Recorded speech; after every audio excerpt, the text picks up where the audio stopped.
Daily Zohar. The Zohar says, come and see how powerful is the Torah and how superior the Torah is to all. Shekol mi she'osek b'Torah, whoever learns Torah and makes it his business. Eino yareh me'elyonim v'tachtonim, has nothing to fear from either things from above, let's say angels, demons, whatever you want to call this, or mitachtonim, or anybody in this world. Ve'eino yareh min ha'mikrim ha'ra'im she'ba'olam, and has nothing to worry about bad times that come to the world. Why? Mishum shehu achuz be'etz hachaim, he is holding on to the tree of life. That's why in the Ashkenazi Sifrei Torah, which I told you many times, it's not Ashkenazi, many Sfaradim did not have those boxes that we have today that are associated with Sfaradim. Many Sfaradim had it, and that was the original thing, to have the Torah like reading like a scroll like that. In Turkey, at least, they had it. Also in Georgia, the Gruzinim have it. In Greece, they had it with like what we call today Sefer Torah in the style of Ashkenazim. So those sticks that they have in which they roll the Torah this way, it's called Etz Chaim. They are called Etz Chaim. So a person who's learning Torah, who's be'etz hachaim, is holding on to the tree of life and eats from it every single day. And the question is why? What's so special about the Torah that a person who learns Torah and deals Torah gets such a merit, such a zchut that other people don't? Ki Torah, because the Torah teaches the person to go in a truthful way, b'derech haemet. It teaches him a good advice, how to make tshuva, how to repent. And by doing so, is dismissing that gzera. Let's say there is a decree on a nation, on a country, on the world.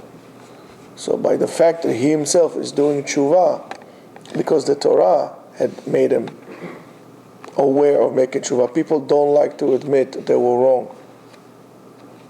Very, very few people will tell you, I was wrong. What I did was not right. Since it's so unnatural to us, because of our weakness, the Torah needs to teach you to do that. Derech haemet, the way of the truth, is everybody makes mistakes.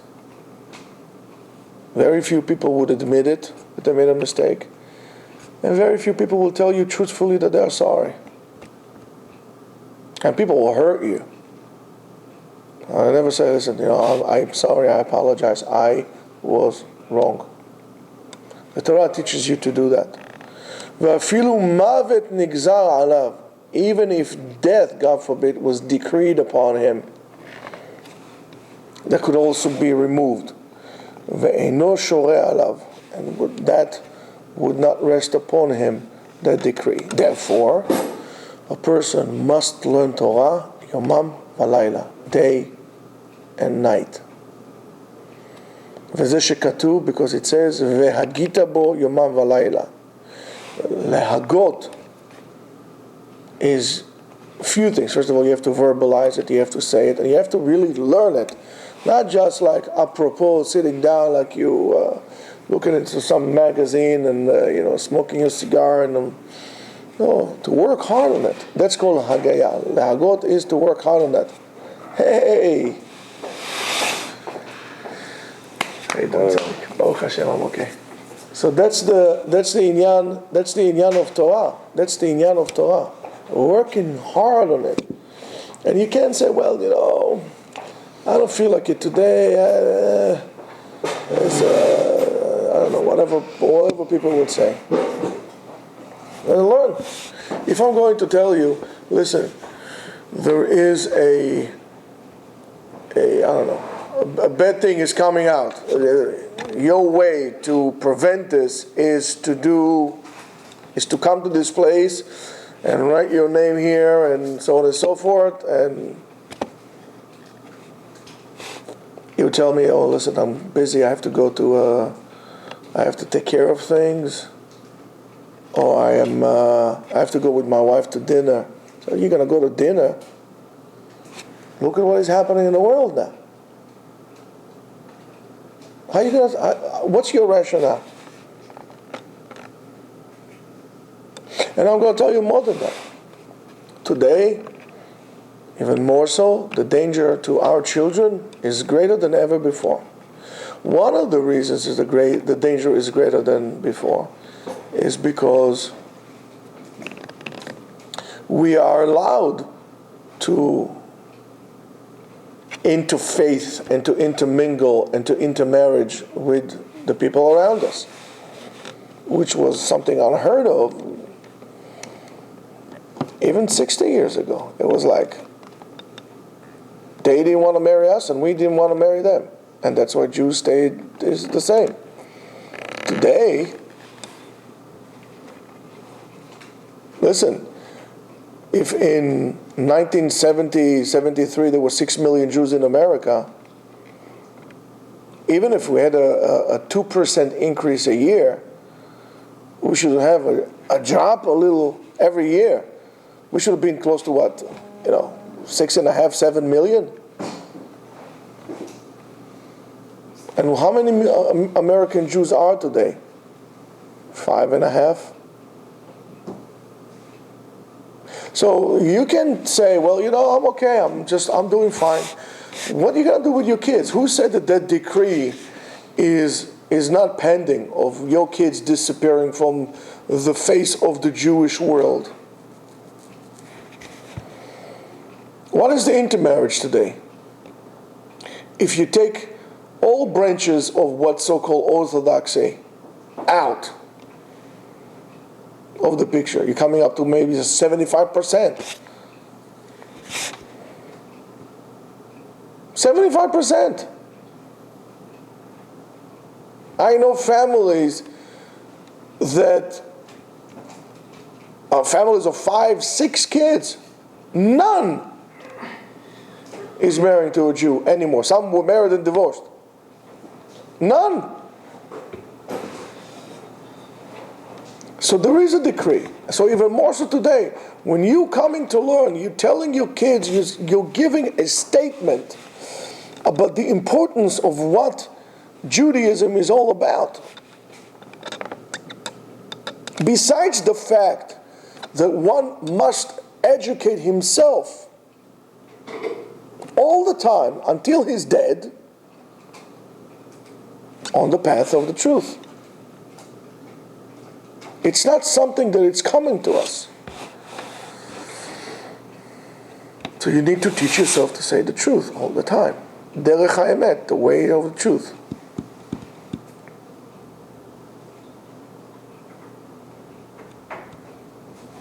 If I were going to tell you, I will tell you about Bushido, the way of the warrior, the code of the Japanese warrior samurai. Oh, it's wonderful. The honor and the this and the loyalty. If I'm going to tell you about Torah Do, the way of Torah, or Emet Do, the way of the truth. Oh, listen, Judaism, rabbis. That might be the little thread that will make the difference between our children and our grandchildren staying Jews or not. It used to be that if you went to Israel, it was better. In Israel also today, it's just the same as here. I think in Israel it's even more dangerous because you put your guard down. So even if there is a decree, it could be removed. Therefore, you need to learn Torah day and night. That's your insurance policy. If you don't believe in that insurance policy, not a problem. Any of you that do have an insurance policy, like with insurance company, please assign your insurance policy to me. I'll be more than happy to take it because you don't need it. And if you do have a life insurance policy, how about your other part of life, your spiritual life? What are you doing for your spiritual life? And it says, "Ve'im mesir mimeno haTorah," and if you remove the Torah from you, mesir mimeno, in other words, the Torah is like a shield that I'm putting on me. It's like the ceramic tiles that the soldiers wear when they go, with the plates when they go to the army, there's armor that they wear. Mesir mimeno, I'm removing it to me. I mean, in other words, pay attention. Mesir mimeno is removing from me, means the Torah is my protector, is my shield. So now I'm becoming vulnerable. Ki'ilu uporesh min hachaim. It's like you signed off life. Come and see.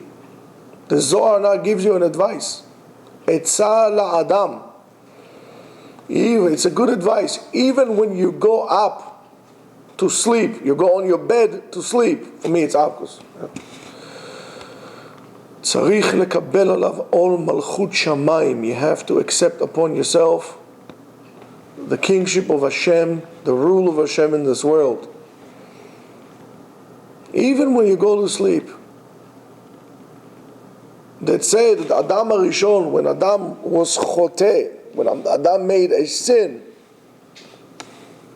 and he was dismissed from Gan Eden, HaKadosh Baruch Hu made for them kotnot or, leather garments. I guess that's the obsession of men wearing leather jackets. I always wanted one, by the way. Nice leather jackets like this. I think it'll look nice in it. But that was my dream. Never had one. So the question is, why leather garments? The Zohar says that they were not even worthy for that. Because what they had, it's not that they were garments, that they were, rather than the clothes that they had upon themselves were spiritual clothes like the angels. And HaKadosh Baruch Hu did an act of chesed with them. So in order not to be naked like an animal, He gave them clothes, because once you remove they remove the spiritual clothes, like the angels don't wear clothes. What do you think, they wear togas? They don't wear clothes, it's all spiritual. Adam, man, was a spiritual entity. And by the sin that he did, he was brought down to a lower level. And as such, almost to a level of an animal. Come and see that what happens to you when you make an avera. When you make an avera, you bring yourself down to a level of an animal. You lose what is so-called tzelem Adam. Not the body, but don't forget, the body that you have now is just a body. And it transforms and it changes all the time. By the way, your body changes all the time. That's why people who have a problem with getting old have a psychological problem, because your body changes all the time. It's a disorder. The body changes and gets older every single day. It changes and it changes and it changes. The only thing that stays constant is your soul. And as such, a person needs to maintain it. How do you maintain your soul?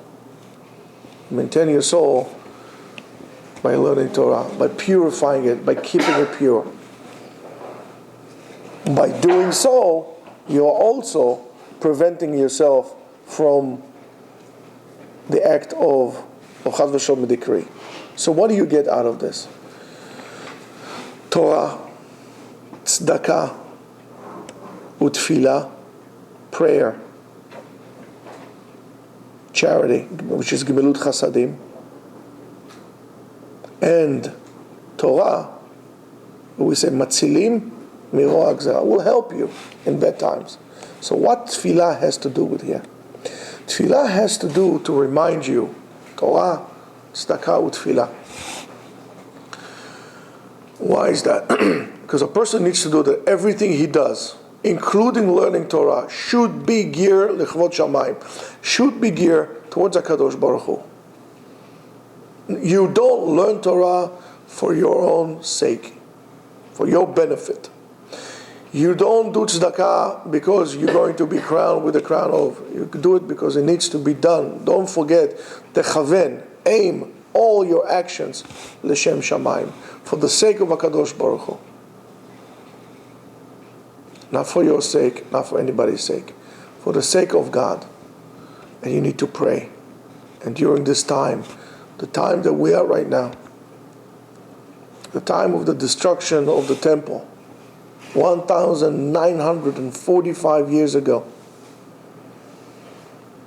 we still hear the same voices of hatred and animosity among Jews.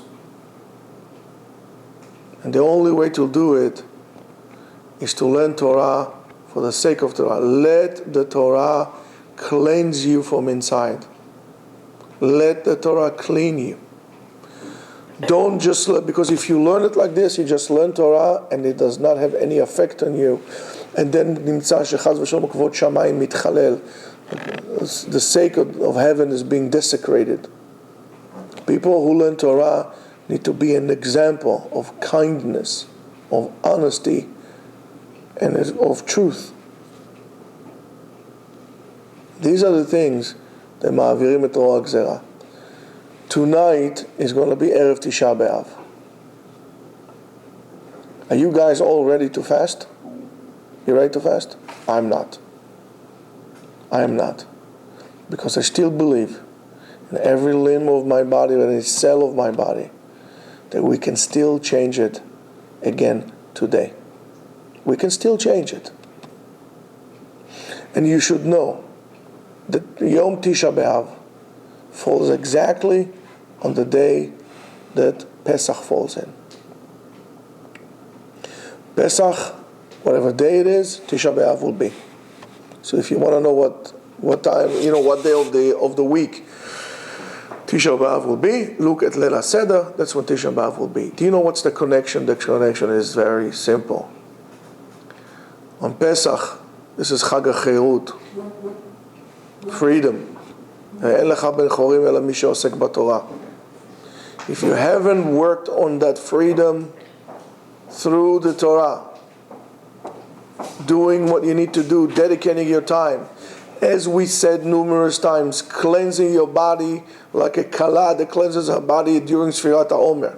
If it comes to Shavuot and you're not ready, if you don't make yourself busy and occupying yourself with building Beit HaMikdash, whatever Beit HaMikdash will be, you just need to lay the bricks.